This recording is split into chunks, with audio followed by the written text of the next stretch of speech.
All things are possible if you believe. Well, you know, I studied for a long time. I started to study this book, Think and Grow Rich. And he talks about belief in here. He says you're not ready for what you want until you believe you can get it. I found that the only two sources of reference we can go to find out anything about ourselves is science and religion. They all say you've got to believe. So I got figuring out, how do you believe? How do you change a belief? Interesting subject, because I'm going to tell you something. Your results are nothing but the manifestation of your belief system. Well, our belief system, now listen carefully, is based upon our evaluation of something.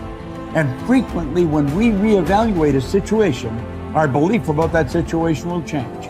Seeing yourself make a decision at that point to be resilient, to keep at it, to see the charge come back on your face, to see yourself working through the struggle is the most important visualization you can do. What would you say to yourself when it sucks? Not just see yourself validated. It's about, look, the real truth of achieving any dream is that struggle, that effort, that push.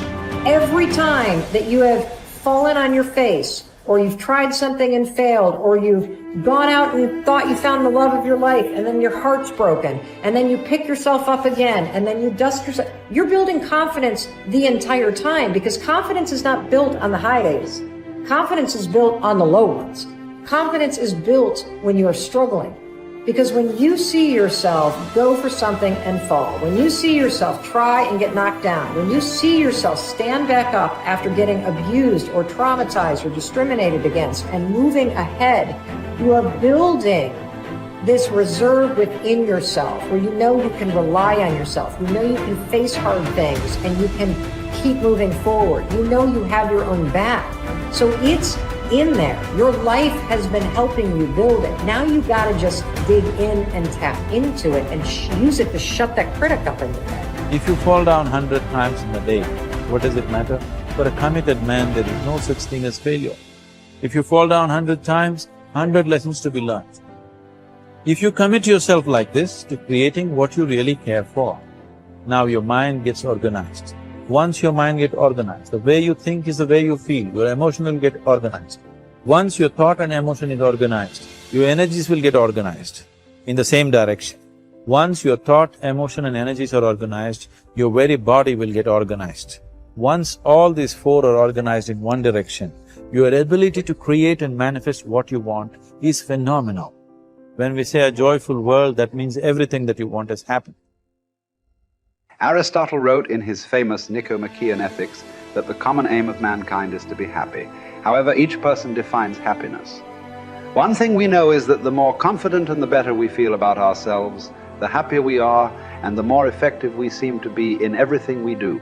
Self-confidence, however, is really a state of mind based on your belief systems. Belief or faith enables you to act boldly in the face of uncertainty. Confidence enables you to face changes and difficulties and unexpected setbacks with calmness and clarity, and allows you to respond more effectively under any circumstances. The law of belief, an important corollary of the law of cause and effect, says that your beliefs become your realities. You do not believe what you see, but you see what you believe.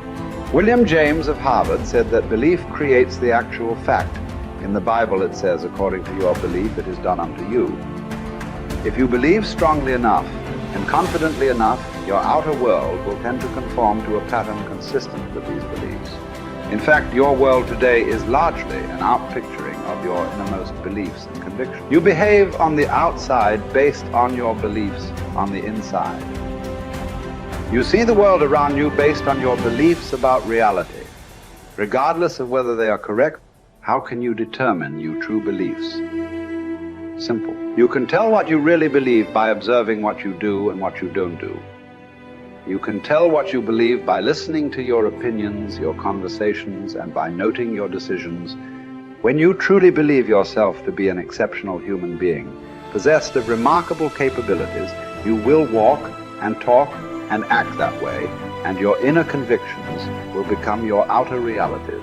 As the Bible says, all things are possible to him that believeth. The law of incremental improvement is your key to an unlimited future of success, prosperity, and self-confidence. It doesn't matter where you are starting from. All that matters is where you are going. As Theodore Roosevelt said, do what you can with what you have, where you are. By applying the law of incremental improvement to yourself and your work, you can begin moving upward toward joining the great ones in your field.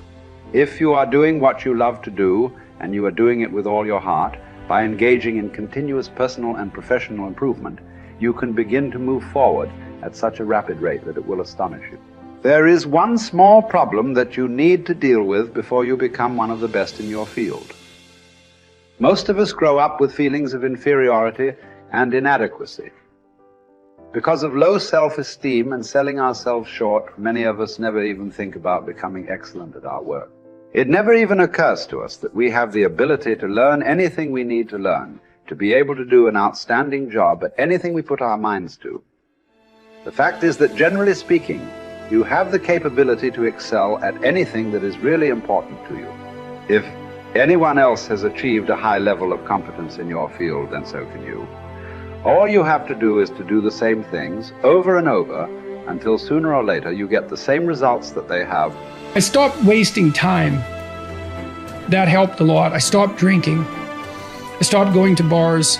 I really didn't spend a lot of time with my friends when I had young kids in particular. I had friends and I saw them, with some degree of regularity, but where I cut corners was more with social life outside my family. So I spent a lot of time with my wife, and I spent a lot of time with my kids, and I spent a lot of time on my career. And so you have to make choices.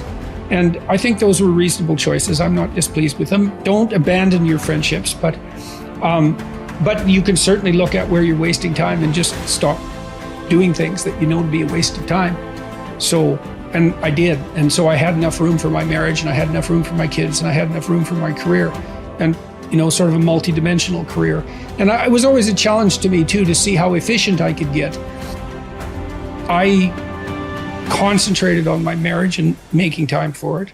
I concentrated on spending time with my kids consciously, and I concentrated on developing my career. Those were the three elements of my life. And I had some time left over for creative pursuits and for friends, but most of it was a matter of getting rid of time wastes of any sort, And I just pushed that out of my life, day after day until I wasn't wasting any time, or virtually no time. And, I've asked my undergraduates frequently how much time they waste per day, and general estimates are like 6 to 8 hours of time they regard themselves as wasting.